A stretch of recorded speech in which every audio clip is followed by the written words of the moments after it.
Hello mga boss, welcome to Kel Racing Tips. Ayan ha, dito tayo ngayon, naka-upper tayo ngayon. Baka dito swertihin tayo eh. Anyway, shoutout nga pala sa daso.ph at sa Index, kay Boss Simon, sa lagi nilang pag-send sa akin ng Index at Daso. Maraming thank you sa line-up na to. So may karera tayo ngayon, Wednesday, February 12, 2025. Wednesday. Tara, simulan natin to. Dito sa race 1, pwede ako magtatlo rito kasi hindi ko trip yung mga bagong sumakay dito, katulad ni Amansi naman, bagong sakay niya si Kirby Labobo, sino pa ba. So ang gusto ko rito yung mga nung laging sumasakay na, hindi yung bagong sakay. Di ba? Di ba ito po sa Katie to, muntik naman po sa Katie, itong entry number 8 na si Santa Maria. Ayan, pero ako panigunda ko lang yan mga boss. Ang pamposte ko dito mga boss is entry number 5, si Perfect Blue, kasi si Cortez lagi yung sumasakay niyan. Tapos sino ba yung nabigay sa sa Index? Si Ed Guerra ang sumakay ng isang beses, tapos puro Cortez na. Alright, ayan o, pakita ko sa inyo guys ha. Yan, puro yan puro Gonzales. Yan EP Abisamis, tsaka si Cordero. Pero ngayon si Ardonia na, ngayon bago yung sasakayan yan, tapos Arabano pa. So ako para dito magiging ako dito tatlo or mag-apat na siguro ako dito. Baka kuwain ko pa bakit hindi sumakay si Pieng Pabanyeho kay Enpiego, di ba? Baka mayroon something itong go getting na to eh. Kayo pa rin masusunod mga boss. So dito dahil maiden to, 3-year-old and above maiden race. So dito 582 ako dito, si Enpuego. Pwede na siguro yan, di ba? So 582, segunda ko lang to si Santa Maria kasi Ardonia, unang-una ayokong hinete. Yung ayokong hinete si Niuy, si Ardonia, si Malapira. Yan, mga apprentice na ayoko lang sila. Magagaling sila, hindi ko sinasabing hindi sila magaling. Magagaling sila guys, pero ayoko lang talaga. Diba? So dahil bagong sasakyan to ni Ardonia, doon tayo sa entry number 5 na si Perfect Blue, tapos Santa Maria and Puego. Sama niya na rin si Go Getting kung gusto nyo. Alright, dahil naman yan may paningil naman dito So yun lang ha.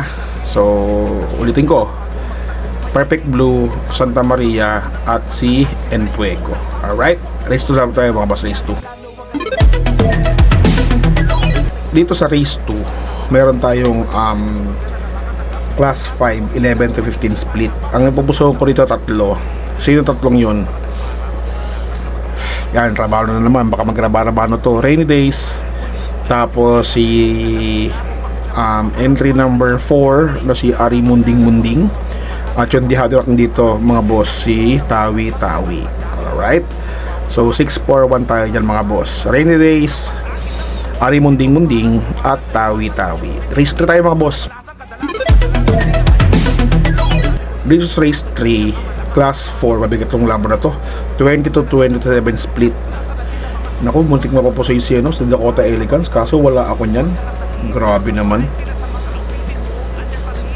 Sama ko na lang, 4 ako rito Ang pamposte ko rito yung entry number 8 na si BG. Si BG pang ko dito, si BG. Kasi yan MM Gonzales. Si BG ang pamposte ko rito mga boss. Dihado po, isa lang sa KT.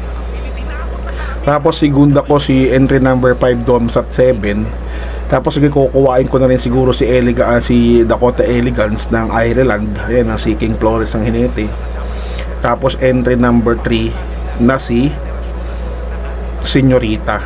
Yan ha, 8513 tayo dyan mga boss. So BG, Domsat 7, tapos Dakota Elegance at si Senyorita. Alright, race number 4 tayo mga boss, let's go. Race number 4, meron tayong class 4 16 to 21 split. Alright, meron tayong 8 kalahok, Autumn Shower, La Republica, Megan Maxine, Jerry Boy, Louis Bill. Ang daming takbo nito poste ko to Si Megan Maxine, baba nito, baka tapusin niya, tapusin. Soloin ko kaya yan. Solo ko po yan. Si Megan Maxine, kaso mukhang pababae na eh. Pero di na ako naniniwala dyan sa pababae na yan. Dahil dyan natatalo, imagine mo yung si Maasahan, pababae na pero nanalo pa rin. Sila Catch in the Cradle, di ba? Eto Megan Maxine tayo dito, pamposte natin mga boss. Tapos baka pababain kasi ito eh, kasi 16 to eh, di ba? Magiging 11 to 15 na rin yan kung sakasakali. Pero Megan Maxine ako dyan mga boss. Solo ko yan sa aking gawa, pamoste ko. Tapos si segundo ko na lang siguro entry number 2 na si La Republica. Diado yan mga boss, wala sa KT no? Pababain na rin yan, pero hindi ako naniniwala eh. Di ba? Yung kapabahay. Tapos ang pangatlo ko boss, ang numero 7 na si Queen Gabi. Ang daming pababae pero hindi naman pinakababa, nananalo pa rin. Alright, basta talaga ang karera talaga kahit anong review mo eh, di ba? Kahit anong review mo sa'yo, pababae na yan, hindi naman nanalo yan. Ito, nanalo pa. I-sample lang nga natin si Maasahan tsaka si Catch in the Cradle eh, di ba? Kaya wala ako nun. Panguha talaga yun sa panguha, pero dahil pababae na eh, di ba? Oh, alright, so race number pa tayo mga boss, let's go. Dito sa race 5, ano tayo dito boss? Apat. Sabi nila ang dami mo mag-tip, 'di ba? Sila Abante to right nga, apat mag-tip. 'Di ba?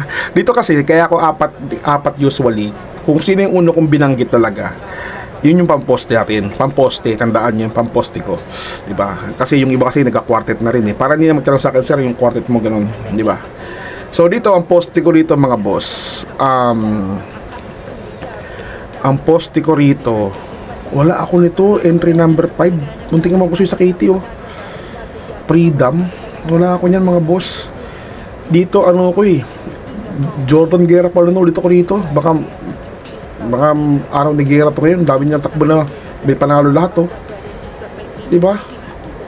Dami niyang takbo talaga na may na pwedeng manalo. Tulad na lang ni Megan Maxine. Tapos ngayon meron naman siya top romance. Yan, poste ko yan. Tapos segunda ko yung Eyes on Sunrise ni Alvarez. Tapos entry number 6 na si Signature Move. Diado yan. Tsaka yung entry number 8, yan, Sneak Eyes. Wala po akong free time mga boss ha. Baka kung gusto nyo, isama nyo na lang po.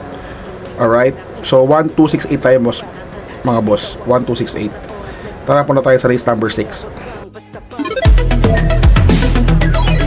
Race number 6, class 5, 6 to 10 split. 8 kalahok ulit ang tatakbo. Dito, ang nakikita ko, parang single fight na lang siguro to. Sino yun? Entry number 8 na si Douglas Pierre, tsaka si Ligiron. Pwede na yan, diba?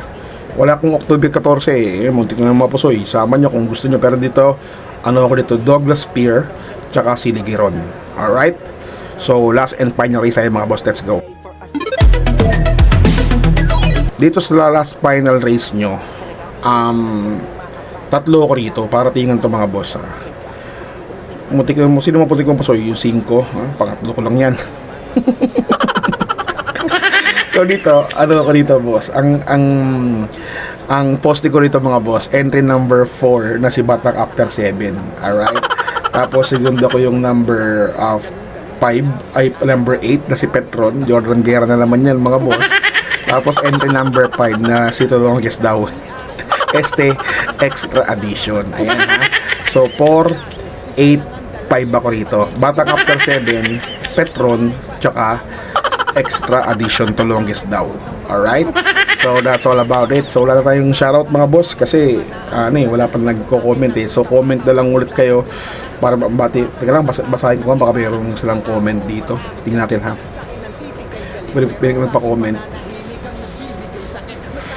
Ay wala. So ayun lang. So mag-comment kayo tapos share niyo na rin to para nakatulong na kayo, di ba? Para masaya. So ayun lang, babush. Good luck and sana makatulong tong giya ko para sa inyo. Bye-bye. What's something people don't know about horse racing? It's not just luck, it's strategy, skill, and insider tips. Welcome to Keel's Horse Racing Tips. Here, we're not just spectators, we're winners.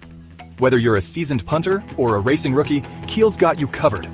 Catch glimpses of Keel breaking down the stats, reviewing the races, and giving you the thumbs up on the best bets. With Keel's expertise, you'll be making your way to the winner's circle in no time. So saddle up and join the excitement. Hit that subscribe button now for exclusive tips and insights. Ride with us to the winner's circle. Subscribe now for winning insights.